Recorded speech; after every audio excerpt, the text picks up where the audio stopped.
В лесу опасности не счесть. И если спички в сумке есть, ты должен помнить, что костры причиной могут стать беды. Погода жаркая, сухая, и ветер дует, не смолкая. Не жги костер, одна искра, и вспыхнет лес, сгорит дотла.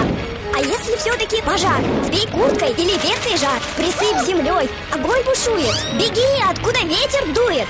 Пожар не шутка, так и знай. Случилось, взрослым сообщай. Будь осторожен, чтобы лес в огне от спички не исчез. Знать об этом должен каждый. Безопасность – это важно.